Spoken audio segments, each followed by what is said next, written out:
What's going on, guys?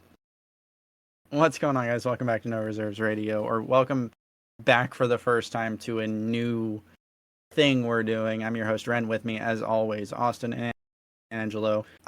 Blast from the past, if you've been listening to us from day one. Also here is Adam, who decided to appear. Austin found out how to get in the soundboard, and so did I, but that's all the sounds you're hearing are not Angelo. So what are we doing here? What are we doing here? So this is the new spinoff we're going to periodically be rolling out when we can't think of anything else to do with the mainline episodes. Basically, we want to branch out into more content, and this is No Reserves Pop Culture. We've tried a couple things, but hey, Angelo, what's our worst performing episode of all time? Go. Basketball one. It was not basketball one. Football? No. It was not football. It was not football. What was the worst performing episode in No Reserve spin-off attempt history? Go. Austin and Rehn doing an episode by themselves technically right now. Right now, because that's the most recent episode. It's the wrestling episode. I wanted to dunk on wrestling real quick. Wrestling episodes, because you did 3, didn't you? No, I only did 1. I swear you did at least 2. I don't know. I think you did at least 2. I think 3. Alex didn't feel it. Wrestling fans believe, so that'll be the most viewed episode. So what is this? So this is No Reserves Pop Culture. We're going to kind of expand into gaming, movies, books, TV shows, whatever. And we're doing this kind of as a repilot where we're going to try this, see how it flows, learn from it, and then go from here. Because this is going to be a thing regardless. It's not going to be a scheduled thing. We're not going to say, hey, every Wednesday at 6 a.m. we're releasing an episode. So don't think that's what I'm saying when I'm saying this is a new thing. What this is going to be is periodically we're going to have something we want to talk about, and we're going to talk about it. And if you have notifications enabled, which you should, you'll have this pop up on your feed, and you can come join us in a curiosity voyage. That's what we're going to call it. This first episode, it should be in the title, unless Angelo's bad at his job, which he is. We're going to be talking about the show Game of Thrones and the accompanying books, A Song of Ice and Fire. Because we are nerds at our core. That's what started all this. So, before we get into it, Adam, what have you been up to? Because if you're a long-term listener of No Reserves, the first few episodes that we deleted because the sound quality was horrible, Adam was Angelo and I's co-host when we launched this little experiment. Expansion. So what has been going on? The realm of Adam, so I can take a breather because Austin and Angelo both have their fucking mics muted. By the way, Oh, Adam, of course they do. We have expanded. We are now a mature channel. You can cuss. Oh, Fine. I can actually speak normally and not have to worry about what I'm saying. Well, to an extent. To an extent. North Carolina normal. To an extent. Normal. Yes. Well, you know what I mean. Normal. Like I don't have to worry about saying, well, this fucking happened. Like. We tried it, so we do try to keep the F-bomb to a limit, not because, like, if you say it once, you say it once, but just because it's yeah, I'm not trying to go boring full word. Negan on. Well, it's a boring word. It is a boring word, and the it's product we overused. sell is audio content. I'm really concerned about the fact that Angelo has not muted his mic. I think the point he's proving has come to fruition, actually. Go ahead, Adam. What have you been up to? Honestly, nothing. Just been hanging out, met a girl, been hanging out with her, and playing Valorant. No, it's fun. Nothing spectacular. Nothing I spectacular. have recently reread the Game of Thrones books, though, so That's hopefully that'll important. help me. That's Yeah, hopefully important that'll for help me today's. with today's episode. So we're gonna, again, if you've been listening for a while, you know that we used to do segmented episodes where we would basically have a couple things we wanted to talk about, and we broke it up into quarters of episodes. We've since gone away from that because our content kind of works better as we just free flow one idea for 45 minutes to 2 hours to 4 hours, depending on some of the football episodes have gone pretty long. We're going to try to resend that back to the mean and do a little bit of structured chaos. I don't necessarily know how much preparation has gone into this. Again, this is going to kind of be a pilot I've been episode. preparing my whole life for this. No, this you have one not. moment. This one moment. You This haven't one even. moment where I can bash on everything, Well, everyone don't- that destroyed everything I love. Don't miss your chance to glow. So, Mhm. again, this is going to be a pilot, so expect some rough edges as we figure out this.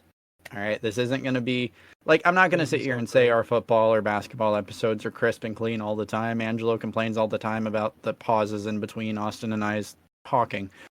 It's That was only when you two had to do an episode by yourselves. It was so. I swear to God, I edited out 10 minutes.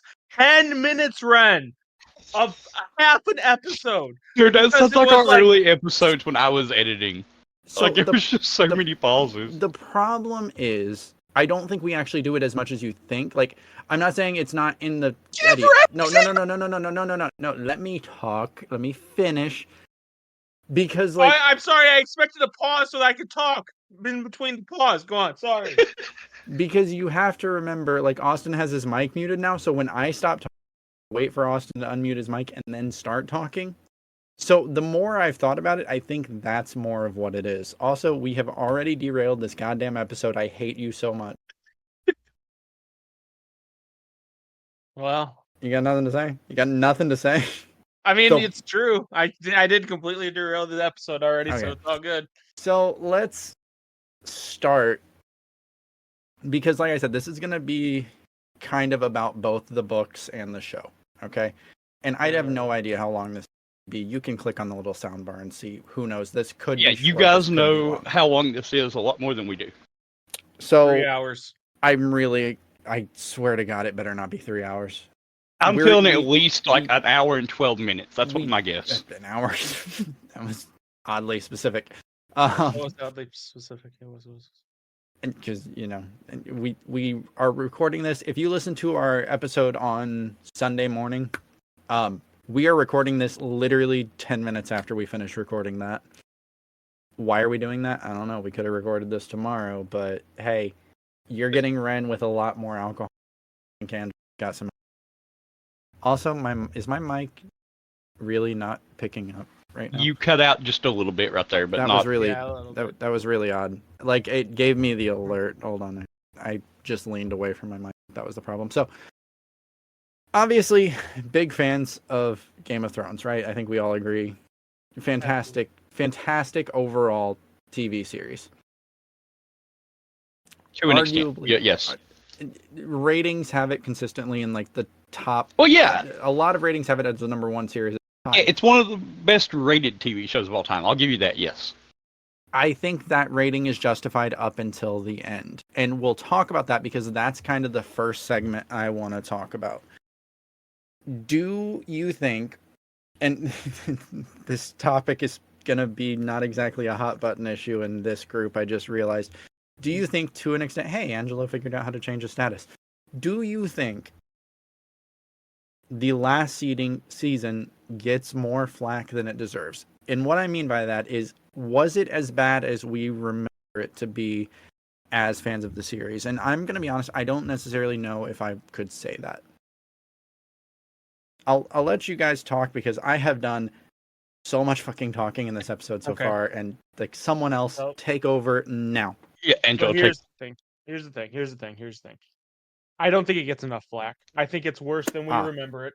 I think that just about every character I can remember, other than maybe Theon Greyjoy and Brienne of Tarth, got absolutely butchered in this season. Ooh. I think the idea that the first 2 or 3 episodes were good is like, it's Stockholm syndrome, because the last episodes were so bad it made those episodes look good.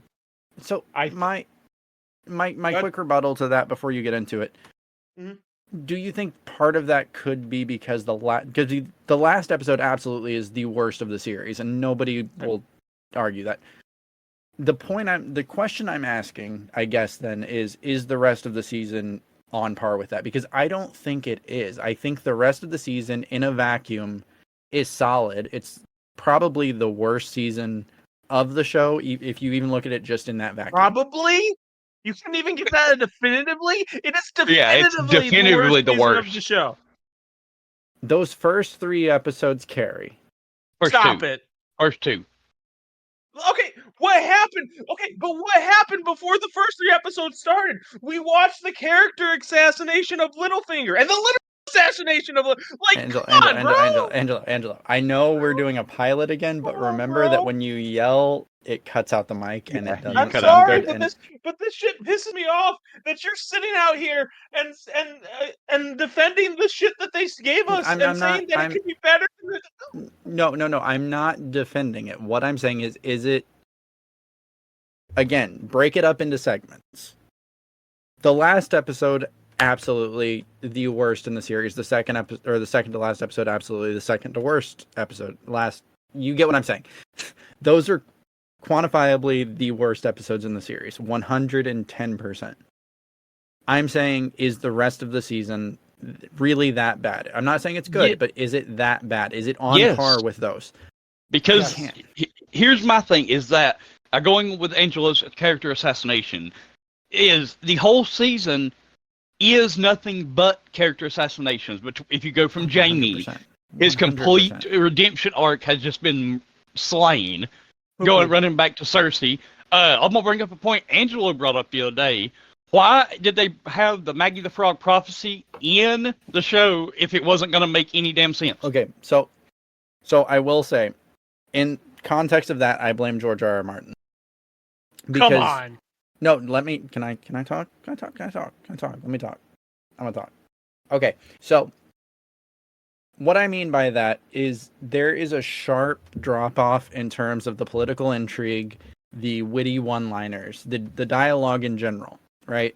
From when they ran out of content. Like, Tyrion Lannister goes from an absolute, like, demon with his one-liners. Like, you feel like he's actually threatening and he's just talking to you, to he's an idiot because they don't know how to write his character.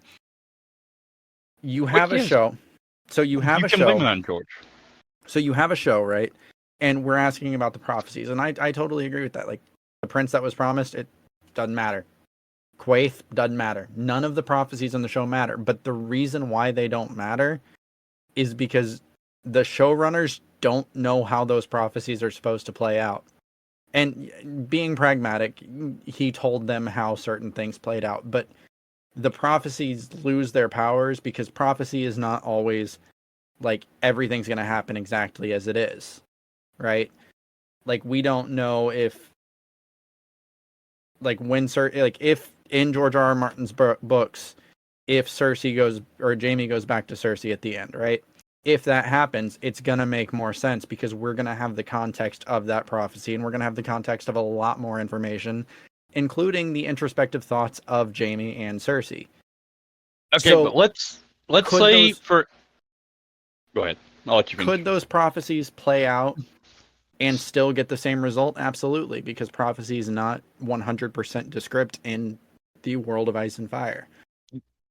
So, okay, but here's my thing, is that you could have Jaime running back to Cersei if you want. I think that's a character assassination and fucks up his whole arc. I don't. But if you want to have that prophecy in the show make any sense, and I'm specifically saying the show, if you want them to die together being squished, we've already shown the neck in the little like map they have on the floor. Have them get squished on the neck and have Jaime squish Cersei trying to protect her. That would be the younger brother getting the air, or taking the air out. I can't remember the prophecy off the top of my head at the moment, but you know what I mean. Yeah. Like, it would give something, but no, they just did it in a basement, a random. So like when we talk about Jaime, like, because now we're switching back to Jaime, and that's fine. Like, I feel like this episode's going to be all over the place. And keep in mind, I'm trying to play devil's advocate, because if we all just agree, oh yeah, the season sucks, like, that episode's over, see y'all later. Yeah, I'm sure we'll disagree on some things, but yeah. So, like, when we talk about Jaime and how unrealistic it is that he goes back to Cersei, okay? Like, you see it time and time again with, like, character, like, going to different franchises. So, crap, I'm trying to think of one. So, in Marvel, the Civil War, Captain America, Tony Stark, they hate each other, blah, blah, blah, and then, oh, they see each other, oh, we're best friends again.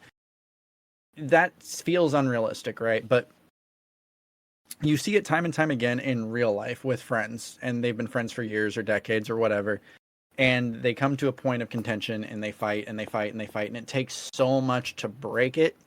It doesn't take that much to get it back to where it was, because you have, in this case, decades of a relationship, which is Jaime and Cersei. Like, they've literally been together their entire lives. They have all of this. They have that contention, that bitter moment where they hate each other, and then they're away for a couple months, a year, whatever the case may be. It doesn't take that much to realize, okay, that person matters to me, or that person is a friend, or whatever. And they're immediately right back to that, because they have decades of that. They only have a couple months to a year of despising each other or whatever.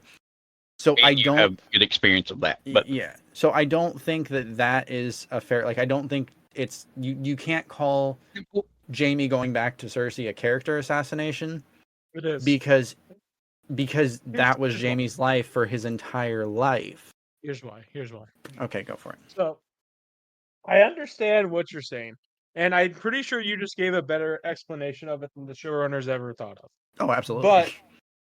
But at the same time, you can blame George R. R. Martin because they don't have the end of the script. They got 2/3 of the script and they don't have the ending. But at the same time, the reason that everything moved so fast is because they decided to make the final episode 6 episodes, Rehn. Final You season. could have... Go ahead. Final season. You said final episode. Or 6 final episodes season. long. Sorry. Final season 6 episodes. So they could have had time to explain this and develop this plot, and they didn't. And that is 100% on them. And that is why I'm saying I'm annoyed that you're defending this garbage that they gave us, because they intentionally gave us garbage. You can say it. No, they did, because they got offered that Disney money to go make Star Wars, and then they got dropped from the project because of the backlash to the final season of Game of Thrones. Again, what I'm saying is not the season's good. I'm not saying it's good. I'm saying, in a vacuum, those first 3 episodes, yeah, they might not be good Game of Thrones episodes, but they're good TV. Like, can you name more than 3 moments that you like? in the 3 episodes, all 3. In the 3 episodes.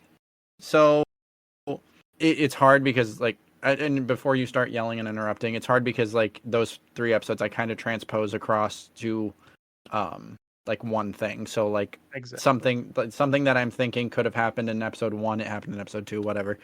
Because here's the only thing I remember that I like. Shut the fuck up. I'm talking.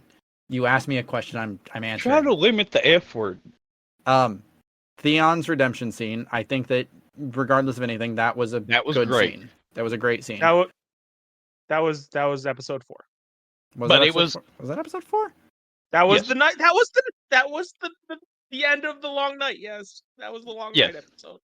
Yes, because it's immediately ruined by the fact that Arya, which I love the fact that she's the one that kills the Night King, but it's immediately ruined by the fact that Arya just magically kills the Night King out of nowhere. Okay, so I'm just thinking, like, off the top of my head. So, the whole Podrick singing scene, like, where it's jumping through all the characters, like, that was a really, that was a really good scene. TV. Yes. The sense of dread, even though it's stupid, when the Khalasar rides out to meet the army of the dead, and you just see the torches one by one going out, like, that was kind of terrifying. And, like, when it first released that Sunday night, you tune in at 9 p.m. and you just see the torches go out. Go for it. Well, it was super terrifying dark in the moment, but then we see them again with no explanations, like 2 episodes later. We don't see all of them. But how did they survive? We know Jorah survived. Well, we know some of them had to survive. No, Jorah So- survived the trip back, didn't he? Yeah, he's No, the one Jorah of the ones died that in comes the back. Long Night. Not, yeah, no, so but not some in of the Khalasar had to come back with him. And even then, like, her blood riders or whatever weren't gonna ride out. Like, it's No, safe to that'd be like assume the that not Secret Service everyone. leaving the president. Yeah, it's safe to assume not everyone rode out to meet the army. Like that, you can easily suspend your disbelief that not everyone got sent on the suicide mission. But I That's can't really goddamn easy to do. I can't see my disbelief though of like he's saying. I think it was like episode 6 when they're talking to Cersei and she has like 10,000 left.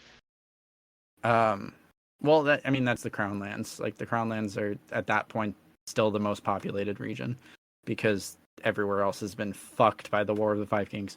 The Lyanna Mormont death scene was really cool. Like just badass start to finish. Bella Ramsey is a national treasure at this point. Yes, that's what I was about to say. If you Her haven't watched The portrayal- Last of Us, go watch it. That's what I was just about to say. Her portrayal of Ellie and that, I hated the casting when I saw her and Pedro. I was like, this is the worst Pedro. casting I've ever seen. Pedro. But Pedro as they Joel was both perfect. nailed it. Yeah, Yes, they killed they it. both They absolutely killed nailed it. So, character assassination. So, who do we think whose character got assassinated? Oh, you want me to start this? Okay. Let's go. Jamie. Okay, Daenerys, I already explained. Jon- Hold on. I already explained Jamie. Do it one at a time. I want to be able to Daenerys. So, here's the thing. You just forgot about the ships. No. Daenerys did not get character assassinated. Daenerys got character brought back to the goddamn fucking books. Because that's basically how she is in the books. Here's the thing, though. I think in another world, you could have made the portrayal of Daenerys in the early seasons to her transformation to the Mad Queen better than in the books. Hold on. I've realized. No. So the problem is Daenerys's character arc in the books. So yes, you get the scenes where you're kind of questioning her. Thematically, and you'll notice this if you read the books, a lot of Cersei chapters are followed by Daenerys chapters and vice versa. You're supposed to kind of have a juxtaposition because Daenerys and Cersei are the same fucking character. They are the same character. The problem is you're kind of spoon-fed Daenerys's sociopathy, whereas Cersei, it hits you over the head with a hammer. And the whole point of it, I feel like, at least, just I would love to have a conversation with George R. R. Martin, is you're supposed to subtly question your own morals when you're kind of agreeing with Cersei, or when you're agreeing with Daenerys for the same shit that you're saying Cersei's evil for, because Daenerys is doing the exact same shit. The show fucked up because they didn't do it subtly. Like, it wasn't like Dany is subtly a sociopath. It was Dany is Dragon Jesus until she's not. That's where they screwed up. It felt more like a teenage girl, like she lost her love because Jon didn't want to be with her, and she's just like, okay, nah, I'm gonna kill everybody now. Like it was like a complete snap. And I understand that, and I still think that if they would have given the transformation time, it would have been a better story than what the books did. But it's harder to do, and like I'm not saying it's impossible. I'm not saying it's impossible, but it's a lot harder to do in a show as a medium versus a book, because in the book you are seeing it through Dany's eyes. You're getting those introspective thoughts. You have those subtle moments where like suddenly she doesn't remember. I forget which book it is. I think it's book 4. No, it's book 5. It's book 5. It's Dance with Dragons. Where she is thinking and she doesn't remember the name of the girl that Drogon ate, and she doesn't care. And she's just subtly becoming more and more. I don't think madness is the key. I think the Targaryen madness in the books is overstated. Like, obviously you have people like Baelor the Blessed or Aerys who are just fucking nuts. But I don't think like every Targaryen, like I don't think that you flip a coin. I think some of them are just a little different and you just deal with it. And I think it's more a dissociative personality. And I think you see that more with Daenerys in the books than you do in the show, because again, if you were reading the books, and I'm going to challenge you, go read the books, but block out all of Dany's own thoughts. You get the same Dragon Jesus message. You're not seeing, like, why does she go to Astapor? She's going to commit crimes in Astapor regardless. Like, you know that's going to happen, and she knows that's going to happen, and she's just like, okay. And then she goes and she pretends she can't understand what everyone's saying because she's playing a game with them. She's using them.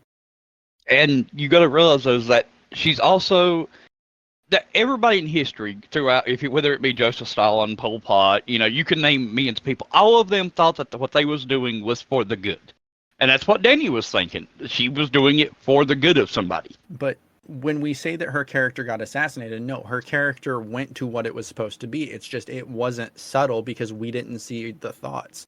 You can see Daenerys slowly going down a path where she's doing more and more and more ethical things, and the purpose of her character is to be compared to Cersei.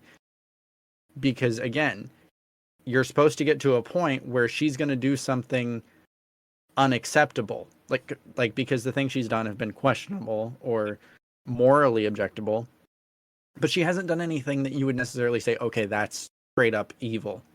No, the most evil thing in the show, I think, was when she burned what's his name alive, Sam's dad. No, Randall. The most evil thing she did in the show was burnt King's Landing. Well, I meant before that point. Up to that point. I mean, okay, so I'm gonna say something, and I have to like preface it with a few things. So when I'm saying this, I'm talking purely within the universe of A Song of Ice and Fire. Real world counterparts are not related. I'm Slavery.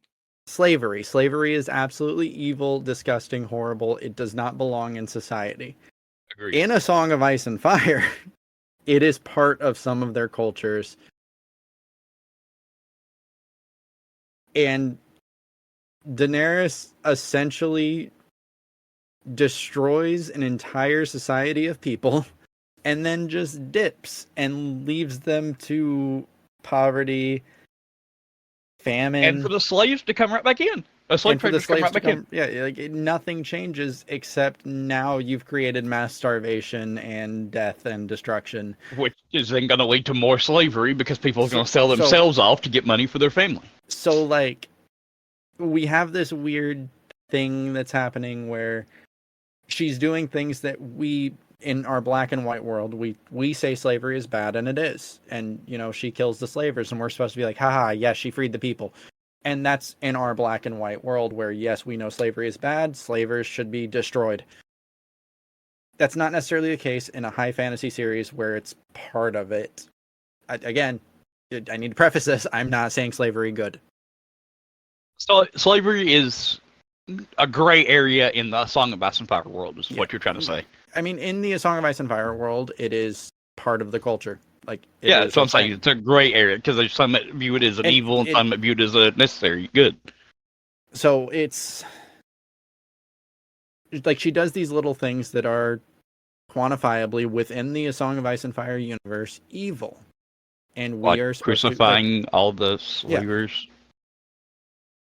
And that's kind of the eye for an eye thing. It doesn't really track in reality. So the whole point, like I said, is to compare those two characters and then say, okay, well, Dany, Dragon Jesus, it's okay. Cersei, evil, bad woman, not okay. Even though, to an extent, like, Daenerys has done a lot of worse shit than Cersei. Like, even in the show. Worse? Yeah. Oh, God, yes. She burns people alive. Yeah, look what she did to the Khalasar. Like, when they just wanted her to go live with the old crones, or I think that's what they was called. Yeah, but I think they're called the crones. Yeah, she just wanted they just wanted to go live with them, and she was like, no, I'm going to burn you alive and take all your people. Or, like, locking people that betray her in a vault to starve to death slowly. Like, she's done some morally I'm not saying questionable she has things. I'm just curious if something Daenerys has done is worse than the blowing up of the Sept of Baelor with wildfire. To that point, no. But Daenerys blew up a She lot more than eventually, the Sept yes. of Baelor. Yeah, no. That's the She point. would Is she eventually. capable of it? And that's what the show does a bad job of showing, is the people we think are good are not necessarily good. The people we think are bad are not necessarily bad, because Cersei has some really good moments too. I know we got told about the Mad King a lot in the books. And so we got to see, what really happened with Jaime, and we got to see how he really was turning and changing. And in the show, we get a couple mentions of him and one flashback. So I think that really didn't set up how evil they could truly be.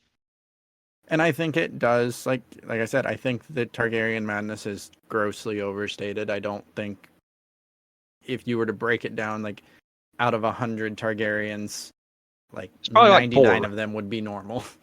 They might be a little loopy, but not like mad. Well, that's because where they come from, and keeping the bloodline pure.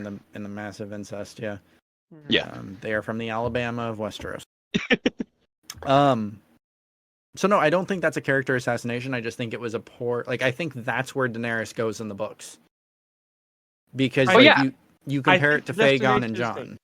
My problem isn't that they got to the destination. My problem is the speed at which they switched it, because, like you said, she was Dragon Jesus until she wasn't. But I think you could have done better at making it progressively See Rhen's point. But they needed to do that from the beginning. That's not a season 8 problem. Yeah, that's what Rhen was saying. Because she has to get to that point. That has to happen. The fact that they fucked it up early because they wanted Dragon Jesus and they wanted the marginally racist moment of all the people from the Slaver's Bay holding up the white blonde woman and yelling mother. Like, they wanted that, and that's what everyone got. And like, you can go through like, if you go to like baby names, like, people are naming their kids Daenerys, and it's like you missed or Khaleesi. Khaleesi doesn't make any sense. Yeah. So no, I don't think that's a character assassination. I think that's just they fucked up early on and they never rectified it. So I think that's where she goes in the books, because if you've not read the books, if you're not a reader, Song of Ice and Fire, which is the book series that Game of Thrones is based on, not done. It's only on book 5 of 7. And if you haven't read the books, go read them now. If you don't like reading, go on Audible or somewhere. Don't read them. Do not read them. Do not read them. Do not waste your goddamn time, because you are going to be so depressed when you realize the next 2 are never coming out. Or go on Audible and listen to them. Who's the next character assassination? Jon. So that one's tough. I don't think that's a character assassination, because Jon is the same character he is the whole time.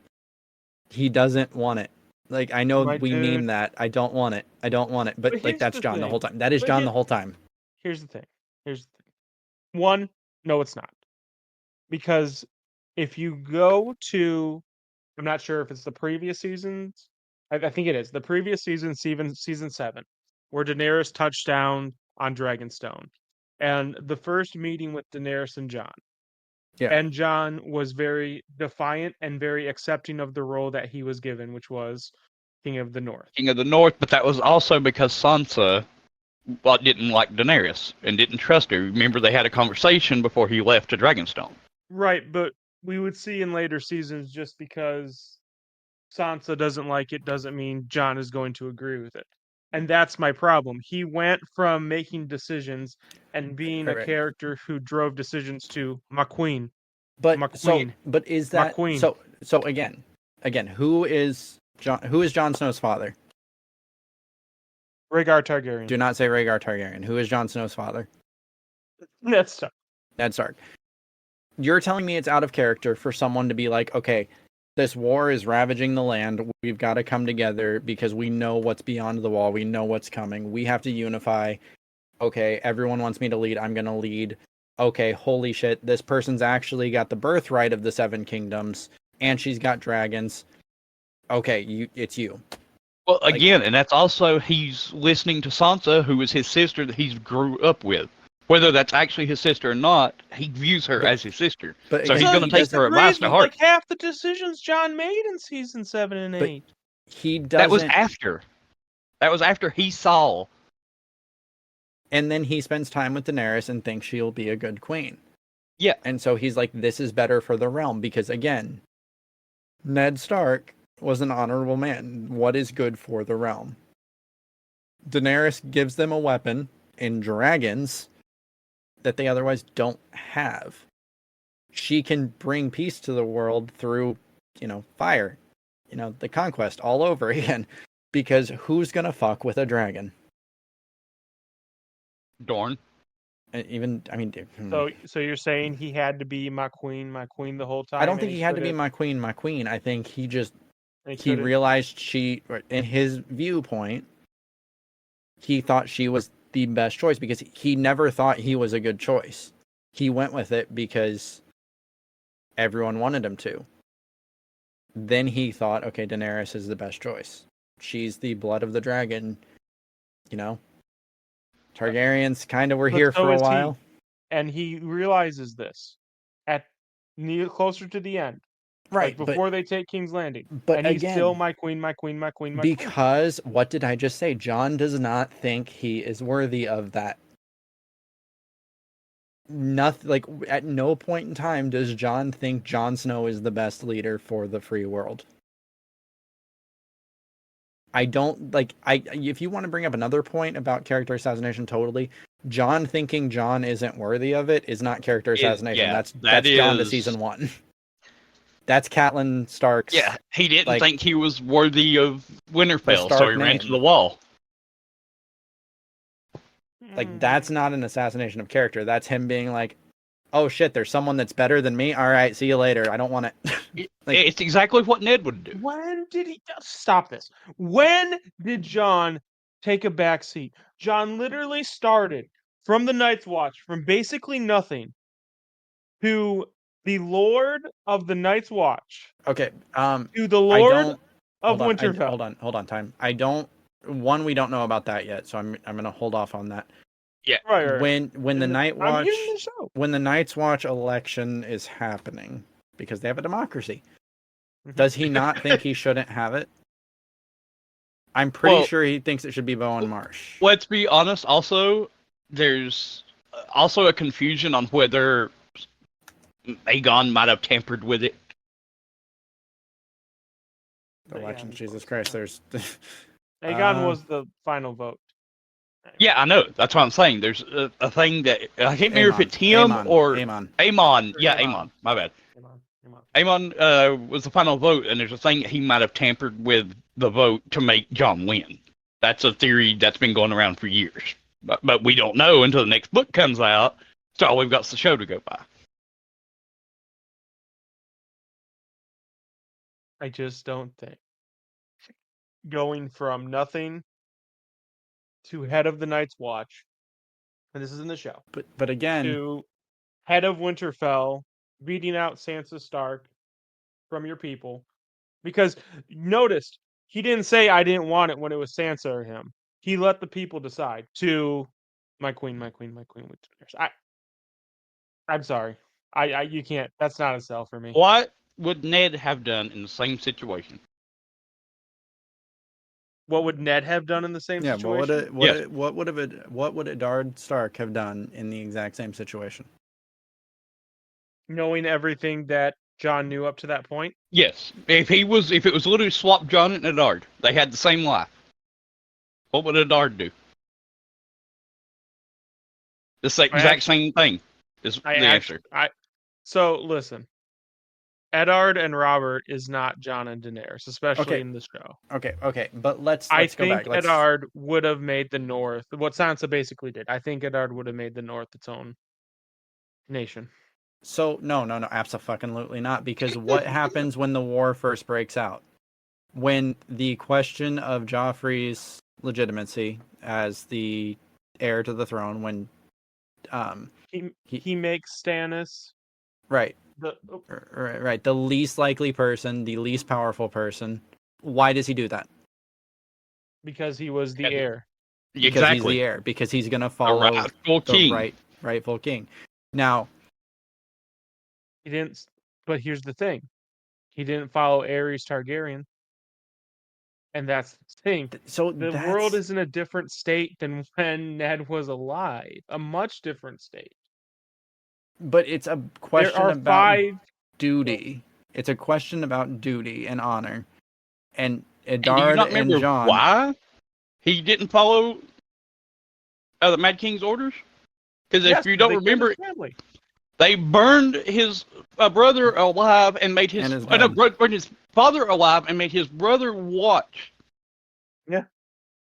So yeah, I'm pretty sure I wouldn't have listened to the orders either, even if I was the most honorable man on earth. I wonder. I'm just saying. But Go ahead. But it kind of is paralleled because if I recall correctly, again, I haven't read the books in a little bit, they were debating whether it should be Eddard or Robert to make the claim, and Robert's Baratheon blood traces back to Targaryen, so they're like, well, Yes. you technically have... So again, it was, should it be Eddard? Oh no, there's a better claimant. Jon had that moment too. Oh, I'm a Targaryen, I'm heir to the Seven Kingdoms, I'm king in the North. Oh, here's someone with a better claim than me. And she has dragons. And an army. And an army. And again, She probably should. I am more concerned about the Night King than I am about ruling in King's Landing. What's going to give me a better chance of fighting that? Oh yeah, Daenerys. So he bows to her. I understand why he sided with Daenerys. But I don't get is why he was a pussy, basically, from the Because end of he is the whole time. Oh my god, no. It's Angelo, what is the most memed part of the fucking show? McQueen is Nothing, just- Jon Snow. You know nothing, Jon Snow. It's a fucking meme. The whole point is Jon is kind of dumb. The entire time, through the books and the show, Jon is kind of dumb. Now, I do have another character assassination that's not really a character. But what about Dorne? I mean, Dorne just kind of got That's not an shafted. And assassination. That's like King's Landing. That's what I say. That's not an assassination. That's kind of out of racing. I mean, it kind of just didn't, like, it really didn't serve a purpose. Like, from a book standpoint, like, the whole political intrigue in Dorne with the Sand It's Snakes. filler. But again, it's filler, but it's important to the political side of the books, which is not And the D&D show. decided that they didn't care about that at all. Quite Yeah, they honestly, just I decided they thi- didn't I care think about Dorne and Arianne or none of that. I think the Dorne plot in the show actually was really good. Was it as good as the books? No, but like the whole like Good. good. All right, did we watch the same TV show? you Like, didn't even not comparing it to Cersei. the books. Cersei at the end making fuck, what's her name? Making her watch her daughters die. Like it's just Oh, the sept, or not the sept. No, their mom. No, the the wicked, fucking- the chick from the Sand Snake. She Fae. it's Ybran. time. Oh, that chick. Yeah. The Yeah, mom. Ibran's When- girl or whatever. when she poisons Teen and makes her watch it, like that was like one of those moments where like I hate to say it, you kind of rooted for Cersei because let's be real, Myrcella did not fucking deserve to die. No. Like Myrcella and Tommen were actually like good kids. But Cersei and- killed Tommen. What? Cersei killed Tommen. No, Tommen killed Tommen. Tommen yeeted himself out of a window Right, because why? because the pressure of ruling was too much for his fragile Yeah. little mind. It Oh was my that God. the blowing up of the septum was the last straw, but he was already at wit's end. He was like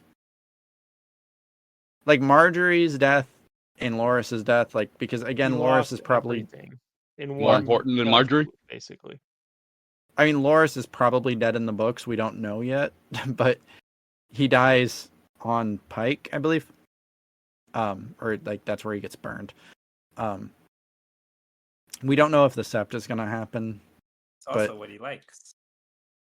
Ha! Austin made a joke for his return because he's not been here. Austin's not returning. Say, I thought I was the one returning to the episode, but damn. But no, I enjoyed the Dorne plot. Like the whole Bronn and Jamie road trip across the country was a fucking bro comedy I didn't know I needed. Okay, yeah, but I could see that happening in the book. But there's so much stuff in the book that is not going to happen like that. And I understand they know the destination, but they don't know the journey of how to get there. But I think, like, you have the author alive. You can't just call it and be like, "Hey, read this No, script. he Does won't this sound share good?" it. He won't share it. He won't share No, it. I mean, but he I'm saying wrote some episodes. He wrote some of the episodes. Yeah, That's but the thing that they a lot can of people send him lost. the script, though, and be like, "Is this okay?" And get some I type honestly of think he was acknowledgement. involved in all that. I think he was involved in all that. So what I think is that the show was George R. R. Martin's outlet. So he can say, okay, the story's finished. If I don't finish the books, I don't finish the books. I don't have to have Brandon Sanderson ghostwrite it. It dies with me. See, I think he's going to finish both books and release them at the same time. I think that's what the big weight has been That about. is so optimistic. I think. I think we get one more book. I think we get When's a Winner. And Yes, then I think we I get agree. I Brandon think we get Sanderson's. no one will finish it. We'll get the She-Wolves of Winterfell, which is the next book in the Knight of the Seven Kingdoms. Then we'll get some weird ass sci-fi thriller that he's been working on in his free time, and then we'll never see anything else from him. Yeah. So you don't think That's we'll what I get Spring No, of it'll never Change or happen. whatever? Dream of Spring. No. It'll never Dream of happen. Spring, yeah. I think that Ren's about. Go ahead, sir. it's just never gonna happen. Like, we're too far gone. We've lost the plot. It took, like, when A Dance with Dragons came out, it was 11 years between books. We are now at what, 13 years since A Dance with Dragons came out. 2011 is when. 12 years. No, 13 years. I'm right. Yeah. Basic math. I'm great at it. Any more The character problem is- assassinations I can dunk on? Dunk. I don't know about that. I've had reasonable Lannister. arguments for each of them. Who? Tyrion. Lannister. Tyrion Lannister's not a character assassination. It's just no one knows how to write him except George R. R. Martin. Well, there's also the problem that we don't know what the hell's happening, because right now in the books he's fighting against Dany in Dorne. Sorry, not in Dorne, but in Essos. Essos. Or Okay, Essos. so Es- then whatever. if you're gonna say all these events make sense, then season 8 was good to you. So that's kind of that is the question. That is the topic at hand. Do Is I it? think in a vacuum it's good? I think for TV it was actually really good. Was it a good Game of Thrones season? No. But was it good, like, in a vacuum? Ignore everything else you know. Was the action good? Was, like, if you don't know who Arya is, do you, like, if you're tuning into one Action episode. good. You're tuning into one episode. John's about to get murked by the Night King, and this little girl jumps out of a tree, drops the not. dagger, stabs him in the chest. John's busy yelling at a dragon. The person about to get murked by the Night King is Bran. Regardless. Everyone's about to get murked And by the that's Night King. and that's my point. And like, It all I- blends together. But my point is, if you're watching it and you don't know the backstories of these characters, is it not actiony Yeah. for the Well, Night what King was- about But you're to... gonna have so many questions though if you don't know how to. Because why does that weapon kill, but not any of the other weapons? You're not gonna know it's because it's a Valyrian steel dagger. I mean, you don't really know that from that episode, though, because you just occasionally see people die. Like, you don't see a White Walker that's what- stabbed by... Like, everything they're see using that there is a lot in dragon Hard- glass anyway. I don't know. I'm just saying, like, is it as bad as I thought it was? Like, yes. going back, no. Is it bad for Game of Thrones? Absolutely. But is it good TV? There's a lot worse you could do. Mm. I disagree. What? Okay, on a rating of 1 to 10, in all honesty, what would you give season 8?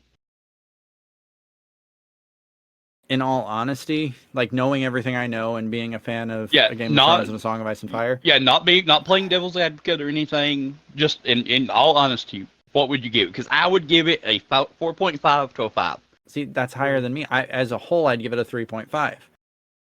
But as a TV show, I give it like a 7. Uh, So then Again. you're around where I'm at then, between both. Again, uh, not knowing anything, like you don't know a damn thing about Game of Thrones. You flip on the TV and you see the Khalasar ride out to meet the army, and you see those torches go out. Are you not like thrilled? Are you not like excited for what's about to come? Unless you don't know what's in the forest waiting because you didn't watch. but here's the thing but about it's making the arguments drama. like that. Here's the thing about making arguments like you poo-poo on everything that happened before and everything they built on before. Okay. So Okay. Let me. one of the no. One of the problems that George has stated in interviews about writing the Winds of Winter and eventually Dream of Spring is how to get all these plot threads that he's put out there Yeah, and the how Marine loop. to finish them and make them loop. Yes. You cannot do that. So he said that was a problem with what he was envisioning for the end of the series writing. Yeah, absolutely. You cannot then see that problem and say, I'm gonna give the final seasons half as many episodes as they gave the first two Okay. seasons. Season I'm- 7 and season 8, bare minimum, should have been 20 episodes. I don't care. I'm not going to disagree with you that they rushed the season. I'm not going to disagree with you that it is bad for Game of Thrones. All I'm saying is in a vacuum. So like let's do a sports analogy. Let's do a sports analogy.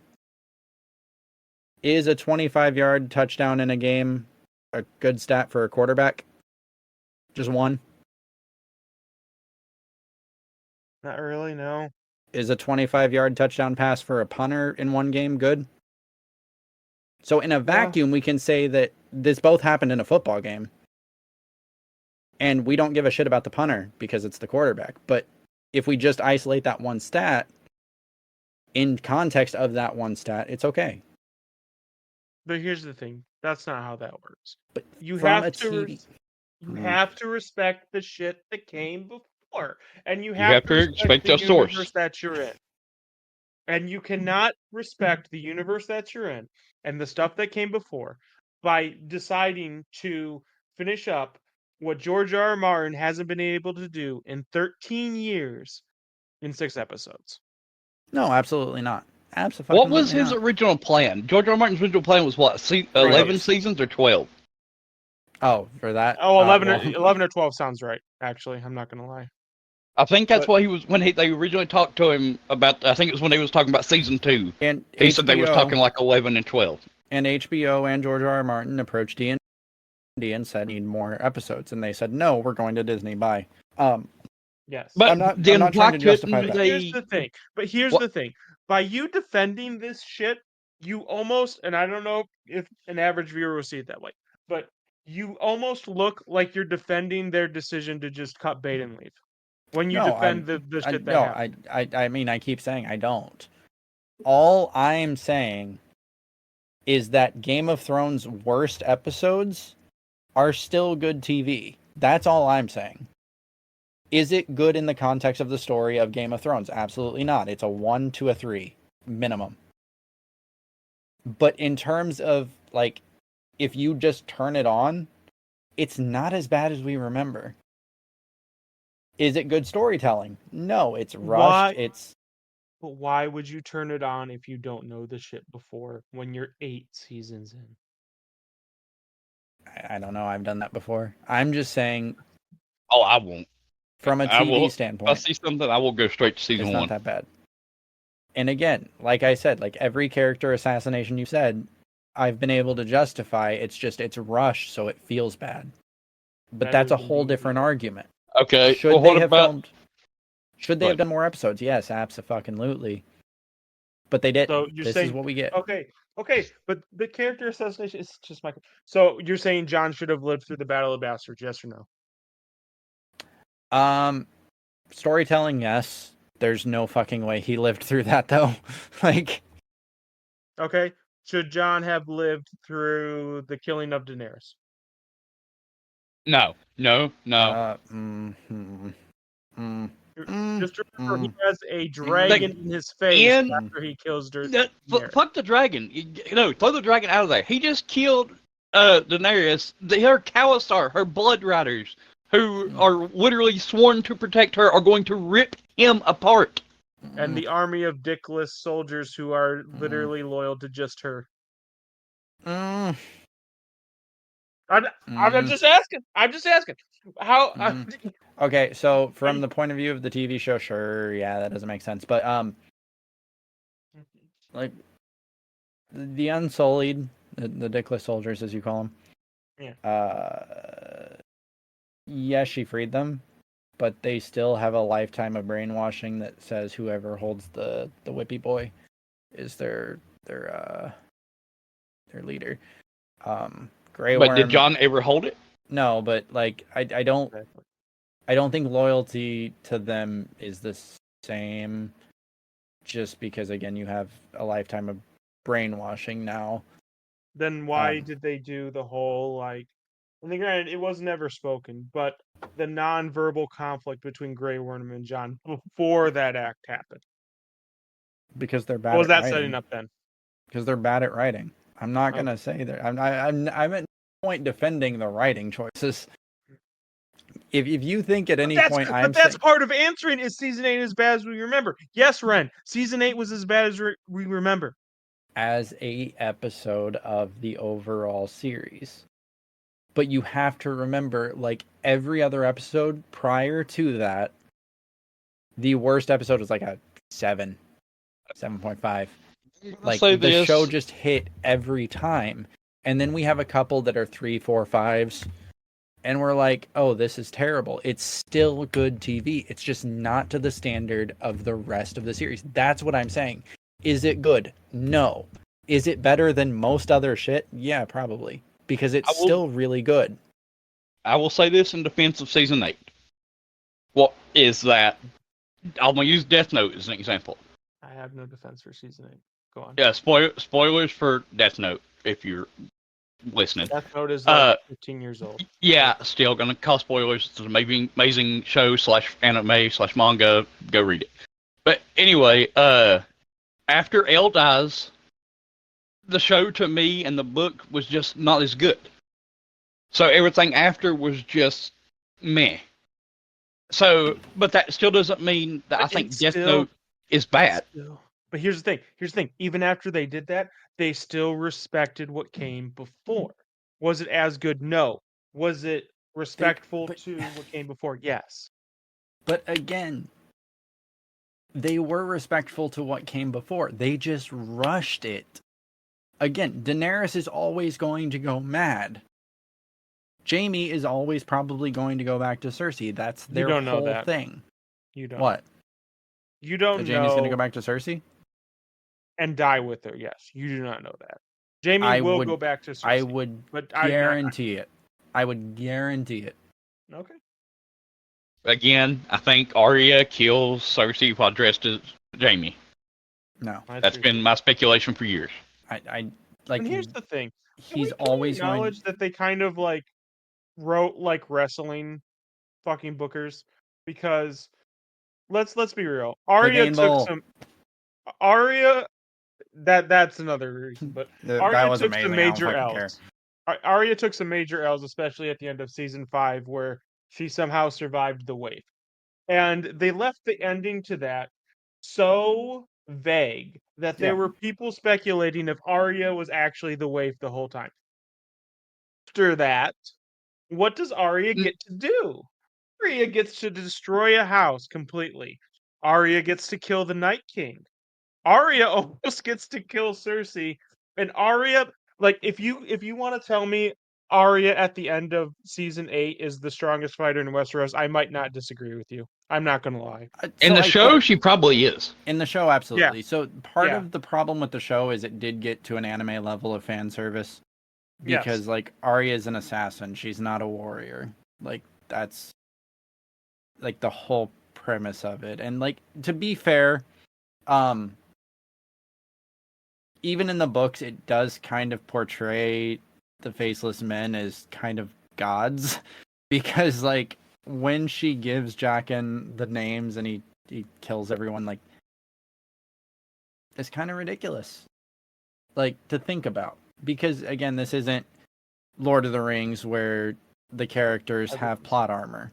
Like, everyone is fragile. Like, anyone can die. Arya kind of did have plot armor, especially Yeah, against Arya the Grey. 100% had plot armor. But again, go back to Harrenhal when Jaqen kills every fucking person there. But here's The thing. plot armor for the Faceless Men. No, the plot armor for the Faceless Men exists from the outset of the introduction of the Faceless Men. That's a show thing. So why? Period. End of discussion. End of discussion. Time out. I got a question then. So why then did a blind, injured Arya beat one of them with the tactic of turning the lights out if these people are so skilled and trained and godlike? Especially when they're assassins. I'll wait. It's probably just Plot because armor. she's... I mean, you can call it plot armor. You can call it a Mary Sue complex. You can call it a lot of things. From a storytelling standpoint, it kind of would be defeating the purpose if one of your main characters died. Like, again, we talked about it in this episode. Like, if we all, like, at the start of this episode, if I just said, oh yeah, it's terrible, and we all just say it's terrible, okay, moving on. Like, there's no conversation. Like, this has been a good episode because there's contention. I understand that. But from a storytelling standpoint, could you not have Arya be blind, have a major injury, and still win against gods, basically, that you just described? But she's technically she have also some one advantage? of them. She's been through the training. Exactly, but she's facing one of them. So And why does she have to have all the disadvantages and win? And she's facing the one in the show that trained her. Because it's an obstacle to overcome. If there's not an obstacle, again, like, if we don't see her progression as a character and as a assassin and being able to overcome one of these people, it's less believable if she's just like, oh, thanks, Jaqen, for telling me how to stab him with the pointy end. I'm going to go stab him with the pointy end, and then she's an assassin. Like, it makes more sense to see her struggling with it. Yeah, and overcoming it from a storytelling standpoint. But you purposely cut out all the things that show her struggling with it. Like Mercy. You cut out that. You cut out the Cat in the Canals. You cut out Blind Beth. Cat in the Canals was partially. It was partially there, but you cut it out. You know what I mean? You cut out all the struggle that she went through. But okay, so Wheel of Time is one of the inspirations for A Song of Ice and Fire. George R. R. Martin actually references it a few times. There's a house called House Jordan, and its leader is Trevor, which backwards is Robert. Robert Jordan was the author of The Wheel of Time. Long way of saying, The Wheel of Time is 17 books long at this point, because there was a prequel and blah, blah, blah, and they're all like massive books. Wheel of Time premiered on Amazon Prime 2 years ago as a TV show. We're in the second season. People are pissed because they think their 18-book series of over 1,000 pages can fit into a TV show without the actors getting to the age of like 90 when they start at 15. It's not possible. You have to condense shit for the television medium. It's just going to happen. It's fine to condense. So, but they have Cat in the Canals, but you can condense important things down to smaller things that are just as important. You have the what's probably going to be the assassination of, what was that King's Guard that she hated? I can't think his name. The one she killed. Manderley? No. Amory Lorch? No, not Amory Lorch. No, the one that she kills in the show. You know who I'm talking about, and everybody here knows who I'm talking about. One she slits her throat. Not Meryl. What is it? Marion Trant. Marion Trant. There it is. I knew it was Okay, yeah. Okay, so she kills him in the show. Okay, so that right there is almost exactly what happens in the Mercy from the Winds of Winter. If you've read the... Yeah, it's almost exactly what happens. So, that happens during the Mercy chapter. So, you're combining the Cat in the Canals and the Mercy chapter. Yeah. You give us a very slight look at Blind Beth. And then, it's just like, oh, here's a reference. You remember when this was in the book? Right, but you have to just reference those things, and then you have to suspend your disbelief, because again, Arya being Arya doesn't make sense if Maisie is 33 years old, because it took us 5 years to film her chapters. Yeah, but look at her now. Like, she still looks like she could pull off a 14, Right, 15. right, Sansa, right, maybe. right, right. I see your Right. thought for But- Sansa. But I you also understand. have to factor it, like, this is a person. Like, Maisie is a person. Do you think she wants to be filming Arya for Oh, no. 20 years of her life?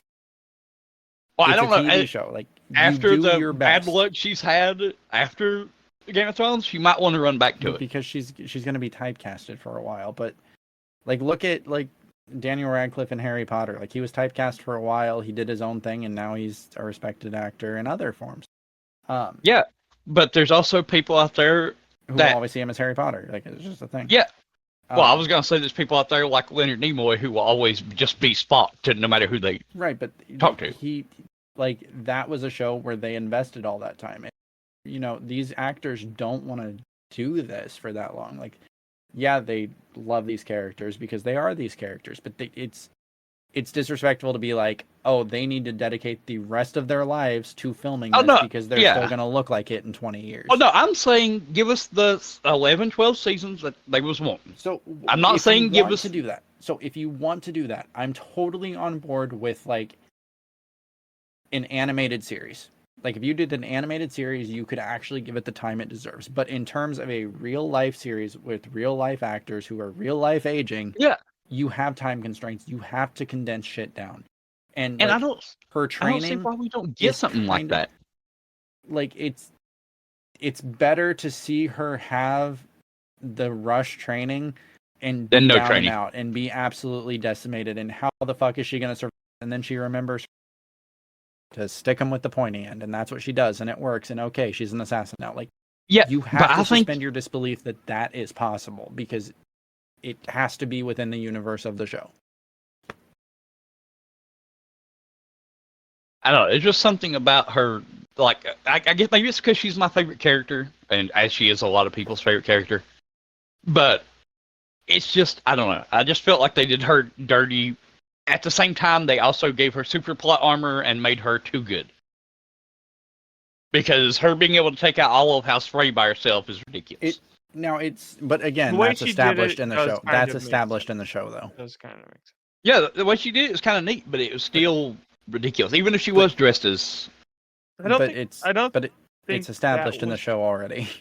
I think the thing that was ridiculous of it is we pan to a scene with Arya and then we don't see her ever again, and then the reveal. I don't know. But again, that was set in the show. Like, Jaqen already did that.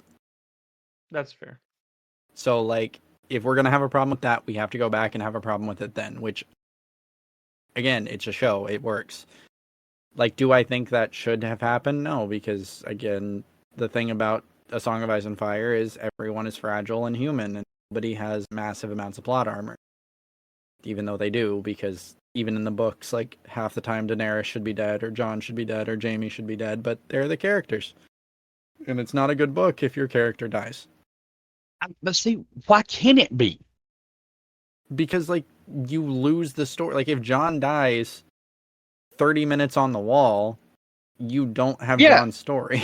Yeah, but I'm saying, okay, if you take out, let's use Dorne, for example, as the show obviously proved, even though you said you like it. If you take out Dorne, what changes in the show?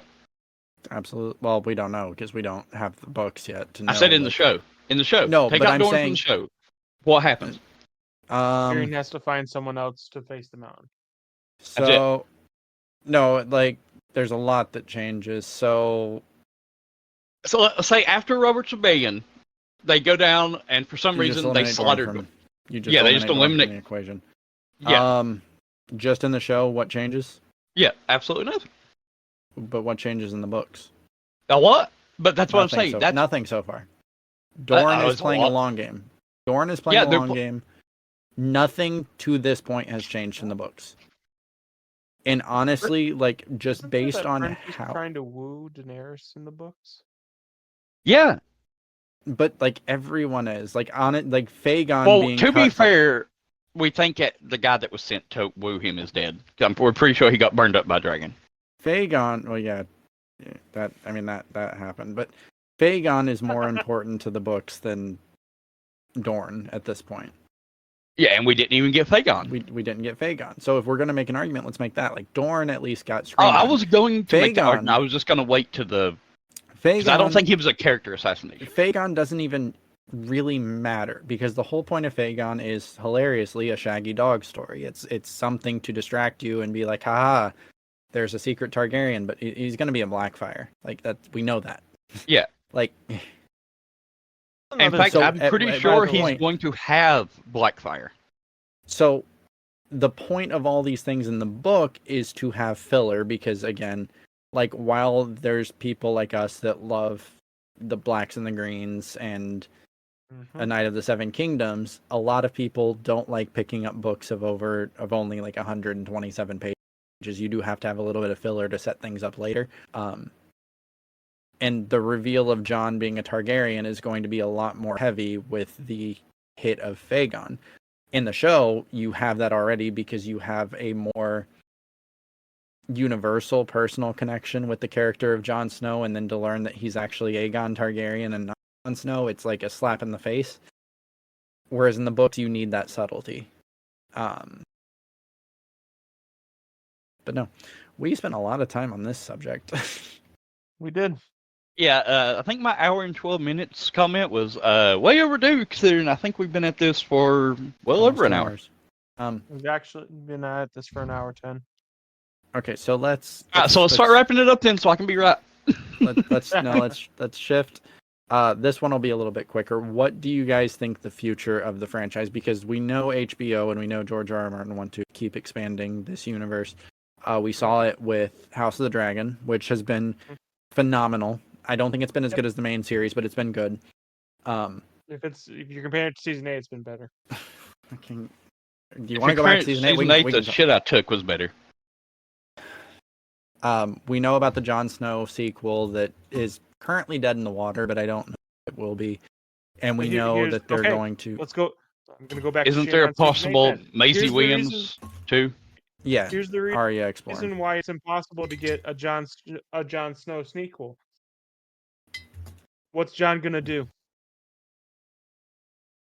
That's Go a ahead. great question, and that's probably why they dropped it. Exactly. I don't know why you're asking me to justify it. I'm not the shareholder.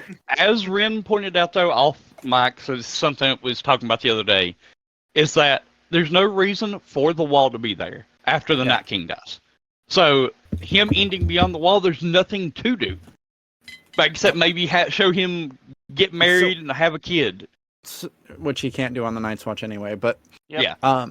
So it should be like if they're gonna do a Jon Snow, they need to just do a sequel series where like we follow all the Stark children and just like wrap up there. We get to see Arya exploring the world. We get to see Jon exploring the lands of Always Winter, which people have not done for a millennia because the Night King, lands of normal weather, lands of normal winter.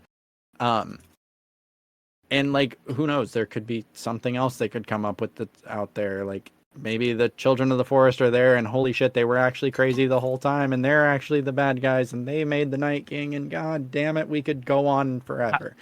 I don't know. That's true. What I would like to see is something more about Essos.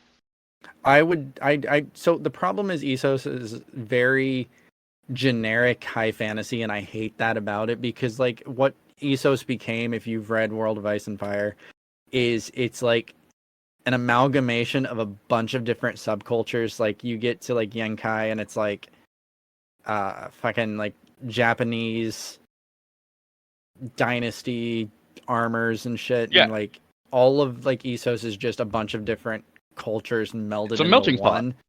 But like it's done in a way that doesn't feel natural. And I would love to go like east of Essos, but like I don't need to like. Well, see, I want to see what Melisandre. What is it? Where her temple's at? I mean, since the they're all for lands by the ruining shadow. the shit I love. Yeah, I want to see somewhere like that, or somewhere like old Valyria. Like I know we got a little taste of it. Hold on. That's what I was going with. They should go and figure out an answer why Valyria is the way it Angelo is. said ruin the things he loves. What am I ruining? Let's go. No, I'm saying if HBO wants to go and ruin the things I love. I will financially support them. What are they ruining? Wow. This guy. Come on, what are they ruining? So Night of the Seven Kingdoms for sure, that has to be a thing, and we know it's kind of in pre-production, but who knows if it'll actually come to fruition. It probably will. There's been rumors because they're redoing Lord of the Rings. There's been rumors that they might start already redoing Game of Thrones. I don't think that's very smart because it's only a few years old at this point. I think that's eventual, and I agree with you. I don't think that's smart. I think that if they want to do it, I heard there was a rumor they're doing Aegon's Conquest, which you seem not to be a fan of. I'm not a fan of that. I'm not a fan of Robert's Rebellion. I want to see Robert's Rebellion. That's something personally. If they were going to do Robert's Rebellion, they needed to do it. So how I would have done the show if I was the show writer for Game of Thrones instead of D&D is when Bran becomes the three-eyed raven. Okay, that's the end of the season. We're ending the season there. He opens his eyes, they're white, right? Yep. A few months later, we release a mini season. It's 3 to 4 episodes of Bran looking through history. And he gets to Robert's Rebellion, and we watch Robert's Rebellion. Like, it's a normal show, but the thought we're seeing it through Bran's eyes. And it ends at the Tower of Joy, and then we see Rhaegar and Lyanna's wedding, and then it jumps into season 7, or whatever it was, where we get to Jon reawakening. That's how I would have done it, because you have to preserve that, because Robert's Rebellion, if you know Lyanna's not kidnapped, and you know Lyanna married Rhaegar, and you know that Jon is her son, it's not as interesting. It's just a bunch of dudes fighting. And yeah, that's cool action, but knowing all that, like, if you were to, like, release, and I know they kind of did it with the prequel trilogy in Star Wars, but, like, if you were to re-release Star Wars and you're trying to bank on the fact that Vader's this big evil, like, you know Vader is Luke's dad. Like, that reveal has already sailed. Like, you already know that. Robert's Rebellion, knowing that Lyanna went willingly with Rhaegar, is way less interesting. It's just action for the sake of action. Isn't that the whole point of you justifying Season 8's existence? No, because I think Season 8 does good in other ways. I think there's some survival horror elements to it. I think that Season 8 as a whole is not as bad as we make it out to be. I'm not saying it's good. I'm not saying it's good. I'm saying it's not as bad. Survival horror fan, I will tell you, it does have its moments, as you said, like the flames going out. But you have some cool moments, like Melisandre lighting their aracas or whatever their swords was called, and the just shock on their face. Pods singing. Pod singing. The it has emotional connection of Jenny of Old Stones. To this day, I will. I am. How did Melisandre die in the show? I don't even remember now. Didn't she take the amulet off and then just kind of old aged herself to death? Yeah. No. She basically just said, "All right, y'all, I'm out." Yeah, which I think she should have been killed by Davos. Because she thought the Lord of Light abandoned her. And I mean, he did. He didn't like in her mind, everything failed.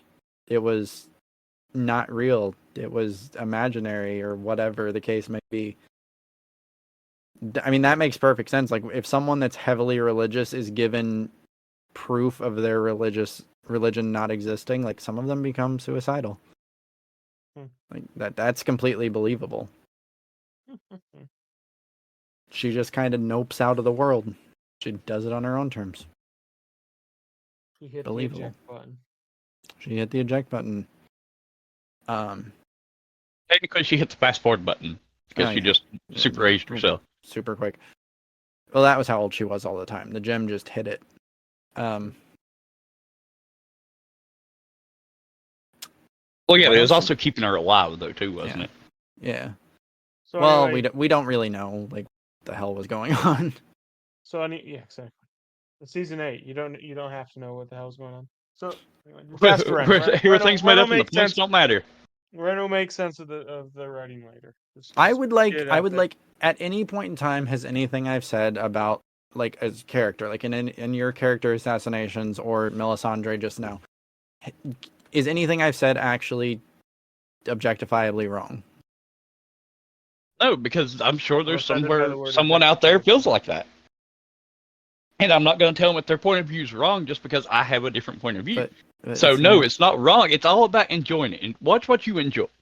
Well, yeah, watch what you enjoy, but like when we talk about Daenerys' character, like we know that's how her character, like we know that's going to happen. Yeah. Maybe not to that extreme. Like when I say that the parallels between her and Cersei, like that's objective. That's not a subjective thing. That's the show just did a bad job of not portraying her as Dragon Jesus, but her character, if anything, it wasn't a character assassination, it was a character realization. Jaime going back to Cersei, like we have hints of that in the book. Like they're always going to be connected. They both say that repeatedly. So him going back to Cersei and them dying immediately, I don't think they're going to die immediately, but Jaime going back to Cersei completely fits Jaime's character, even with his redemption arc. Jon not wanting to rule fits Jon's character. Like that's A queen. There's subjective and objective, and that's what I'm asking is if anything I'm saying is objectively wrong, and it's not. I don't want it. Anyway, future Game of Thrones. Angelo can't answer that. Future Like I said, Game of Thrones. Love it. The future of Game of Thrones needs to. We don't need to do any more with the main line. Right now, we don't. I think you could, like events happening during. If you want to do a spin-off with Arya going west to Westeros, sure. You want to do a spin-off with Jon going to the Winds of Winter, sure. No. But I'm fine with stuff like that. But I don't want to see no more in Westeros. I don't want to see no more in the North. Let's show the rest of the world. Let the world building that has already been prominent in all the books be there. It depends because Duncan is kind of the best character in any of the books. So, like, I want that. Give me that. That's what. But that's Westeros. Yeah, but it's not part of the main story. I mean, it is. It's only a generation before, or 2 generations before. Yeah, but it's not part of what we know as the main story. The main timeline starts with Game of Thrones episode 1 and ends with season 8, episode 6, or whatever. Does it end with Aegon saying, "I don't want it" after he gets appointed king? No, it ends with Aegon drinking fire. To death. Oh wait, no, he doesn't drink fire. He doesn't drink fire. Yeah, they just try to hatch eggs and they burn down Summerhall. Yeah, I was thinking of the one in King's Landing, drunk fire. Arion Bright Flame. Yep, that's his brother. Yeah, that's why it was. As George Lucas likes to say, it's like poetry. That's why they died together, or not together, but the same. Yeah, he drank wildfire, thinking he was going to become a dragon. Weirdly, that's also why Ares wanted to blow up King's Landing, because he thought if everyone died in dragonfire or in wildfire, he would emerge as a dragon. That's that Targaryen madness. They just think if they walk into fire, they'll be fine. Weird how that happened. I mean Dragon Jesus was 100% fine. Also, real quick thing, talking about Jon in season 1, is he supposed to be fire resistant too, or is it just? So no, they're not. None of them are fire resistant. None of them are fire resistant. In the show, they are. That's why the dragon didn't spit fire at Jon, because it didn't think he'd kill him. That's a one-time thing. It was blood magic, not fire magic. But then he does it twice in the show. Well, he doesn't do it twice in the show. When does she do it the second time? When she does it with bags. Yeah, when she kills the calls.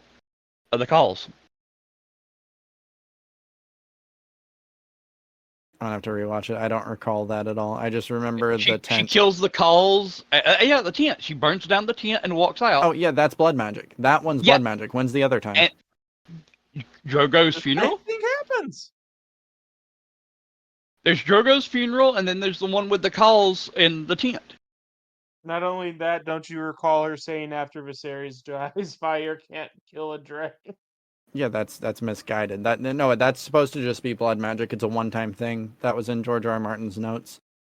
Well, it happens twice in the show. That's why I was. I can send you the episode after this if you want. Yeah, send the episode because I don't remember that. I'm not saying you're wrong. I just don't. Oh yeah, I two know. times. I just remember one. But if they're both in a tent, I'm just transposing two memories. No. One is outside on the beach after Drogo's funeral. She dies or she walks into the fire and so when she sets it on fire. Then the And other that's one is when in the eggs hatch. yeah, and then the other Yeah. one is in the tent with all the calls sitting around. When she walks over and pushes over the little like lecterns Brazier. or whatever they're brazier, yeah. I'll have to watch it. But yeah, because the time with But that's Drogo is blood magic, not fire magic. okay. Because I was gonna say because if she is resistant and all Targaryens are supposed to be resistant to fire, then that Targaryens. messes with the whole backstory.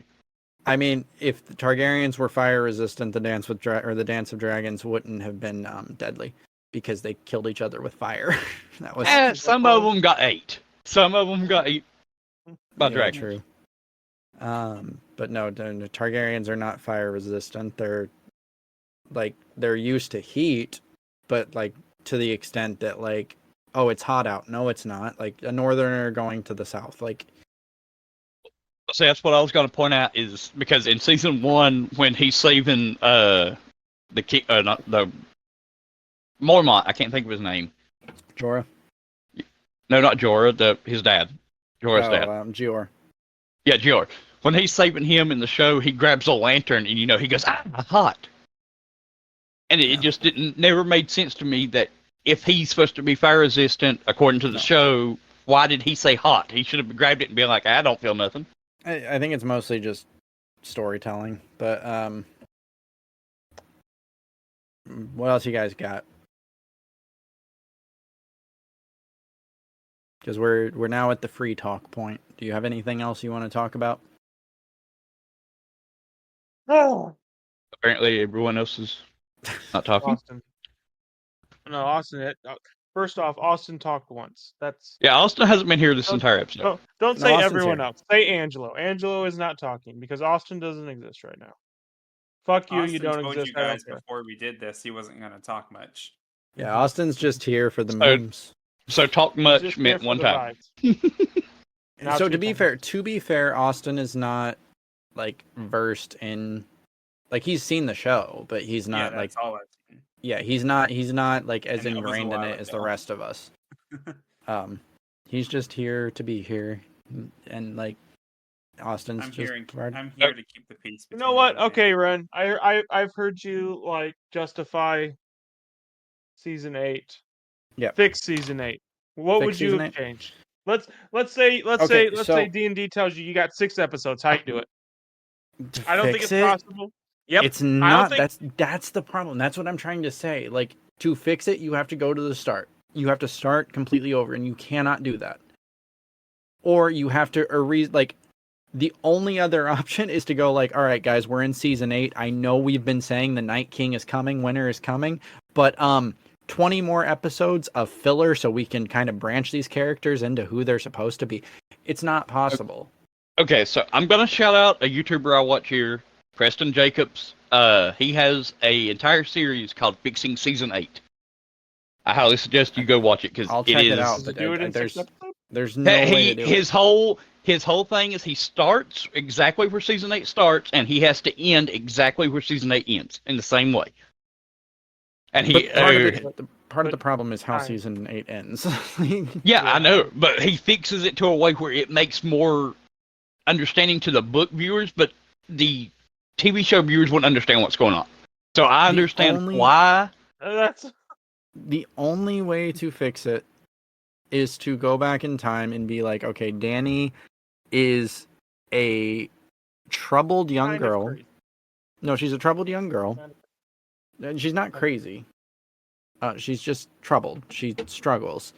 And she keeps thinking she's doing the right thing. And every time she does something, it goes wrong. And she keeps reacting to it in an extreme way and just progresses and progresses and progresses and progresses. And eventually, she's going to get to King's Landing. Jon's going to negotiate a way for this to settle, to be peaceful. And she's going to snap because she realizes that the people don't want her. And so she's going to kill them. That's going to happen. That is a great story. That is how it should go. They didn't do that. There's no way to get there without her just hearing the bells. And honestly, if you're going to progressively make her crazy in season 8, like it's going to feel forced. Instead, like having Bells, that just for a snapping second. moment. When did they Huh. ever make the bells a sign of like we're giving up? Ever? I don't It know. wasn't. It was a sign of victory. No, Because Well, because if you remember, I think it's during the Battle of the Blackwater, where after they say ring the bells for the victory. but I think bells in general just means fighting's done. Stop the fighting, fighting's one done. way or the other. Okay. I think that just means commanders, we're done. Like either way. Anything after this will be a war crime. Right. And regardless, like it makes more sense to just have that moment just snap her. It makes more sense than trying to force her into character progression that should have taken 7 seasons into 6 episodes. So I don't have a problem with that happening that way if you're going to do it that way. You can't fix Danny. Okay. John, Check. again, I think John, like that's John's character. I don't want it. He doesn't want it. He's never wanted it. Like that's John's character. Nothing changed there. You don't change anything. Okay. I don't change anything. Arya, I don't have Arya kill the Night King because, again, prophecy and A Song of Ice and Fire is not meant to be direct. I would rather have John kill the Night King for the storytelling portion of it. Absolutely. But again, I even though I'm saying that, and even though I don't think Arya should have killed the Night King, you can't deny it. What, like, again, ignore everything else. Angelo, ignore everything else. Was it badass? Just on a badass scale. No, Angelo. I'm asking you on a badass scale, is it a 1 or a 10? Ignoring the story. Angelo, answer the goddamn question. 5. It's higher than a 5. She jumps out of a tree. He catches her by the throat without looking at her, and then she says, "Oh yeah, fuck you," and drops the knife and catches it with her other hand. First of all, she doesn't jump out of a tree. She somehow magically dashes past multiple No, she jumps out of the tree. White Walkers. No, watch the scene before. There's a White Walker standing there, and his hair blows, and he turns and looks. She runs past him at like flash speed. It is ridiculous. That's why I hated it. It's out of a tree. She's out of a tree. Like that's how it starts. Angelo, ignore the entire rest of the show. I can't ignore the rest of it. No. I'm asking you. I'm asking you to ignore every other thing about Game. Ignore the first 8 seasons. Ignore everything else. Oh my god. No. I'm saying you are browsing the internet and you've never heard of Game of Thrones in your life, and you come across a GIF, and she jumps out and he grabs her, and then she drops the knife, catches it with the other hand, and stabs him. That's what I'm asking. Is that badass? Yes, it is. It's badass. No, because we saw the exact same thing happen In Star Wars, absolutely. No, I mean in Game of Thrones. Isn't there another fight scene where she does the exact same thing? I mean, if it works, it works. Fuck it. If it works. That means it worked twice. 100% success rate. Keep doing it. That's how she should fight from now on. This episode, Rehn says he wouldn't change a thing about season 8. If you want to make it that. You guys have anything else? That's the title. That's the title. We're running on here. Yeah, we're at 2 hours. I think we're good. Well, if you like what we do here, or if you like this episode because you're listening to it this far, let us know. Like I said, this is kind of a pilot. We're gonna kind of explore this medium more. Change season 8. But if you do like what we do here, and you haven't already, what are you doing? Follow us on whatever podcatcher you're listening to us on. Comment, subscribe, like, leave us a review. Leave us an honest review. Don't just give us 5-star because you like us. Give us a 3-star review if you think Angelo needs to stop yelling. Follow us on socials at No Reserves. If this is your first episode with us, which I guess is possible because you might not like sports, Angelo, Austin, and I host a weekly Sunday 6 a.m. basketball podcast. Angelo and another of our co-hosts, Alex, host every Thursday a football podcast, and occasionally Tuesday once the season starts. Should I even give Austin credit for being part of this episode? He was here. He was here. He was here in spirit. Adam Okay, is and Austin is one of Spirit. our original co-hosts on the basketball podcast. He'll probably be popping in depending on the content, I would assume. This Every is once in a going while. to He's be this is going to be kind of all over the place when we release these episodes. I'm not going to tell you we're going to release them regularly. I'm not going to them even monthly. I don't know how we're going to do this, but honestly, I think this was pretty fun. I think this was good content. So I would like to keep doing this. better than you thought it was going to be. Yeah, for sure, absolutely. So let us know if you like this or if you don't like this. Let us know. We will kind of listen. Yeah, give us some type of criticism so we can improve for the next Improve episode. every day. But regardless, we will continue doing this until you tell us to stop. And I'm not going to even tell you what the next episode's going to be about because I don't know. But I feel like we're going to have another Game of Thrones episode at some point. Well, no, I mean... of this. The next Of episode this, of No Reserves Pop Culture. I mean, we could do something like House of Dragons and Blacks and the Greens. I feel like we'll do another episode of this, but like there's so much like it's movies, so much and pop TV culture. shows. Yeah, there's so much pop culture. It could be anything. And Austin and I could do a goddamn Disney episode, and we probably rant about it for hours. And that'll probably happen. Fuck it. We will get sued by Disney for dropping so many F-bombs. You guys could do that. Wait till after Deadpool comes out, then you'll be We're fine. gonna get sued so fast. That's what Austin just said. So yeah, join us on Sundays for basketball, Thursdays for football, and intermittently for pop culture. Because this took, for me, I don't know about y'all, but I put a lot more effort into this, like research-wise, because like when it comes to basketball, like I'm looking at basketball stats all the goddamn time. Like I don't have to necessarily like think about that. Like this, I haven't read this book series in 3 years. So like I had to go back and like remember shit and like watch clips from the show and like I probably the first book. I probably put more effort into this than I have in a basketball episode in a while. Because again, like I'm just way to admit that. You know what? I'm going to give everyone their flowers. I personally, in the last 2 days, have spent 8 hours in this recording studio. Rehn has spent at least 5, and Austin at least 5. Tip of the hat to you guys. Good job. You guys have exhausting. It's definitely been exhausting. We made it. We did it. Tip of that. Feedback right now. We're doing live feedback. Next time we're not recording this back to back. Fuck you. I'm not doing it again. We will pick another recording day for pop culture. Agreed. That's fine. Because that was rough. That was your idea. I'm the one who said like we need to dedicate 6 hours. And you're like, oh, we're not gonna do 6 hours. No. We're at the 5-hour mark. No, because today I thought we were starting at like 1.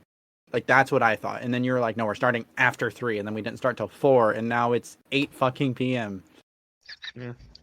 And we've been sitting here because we got into the recording studio like an hour before we started recording the basketball podcast, and we have been sitting here. We took a 15-minute bathroom break in between episodes, and this is a little bit of a like we've already ended the episode. This is a little bit of extra credit for those of you that are still sticking around. Which again, why are you here? But I love you for it.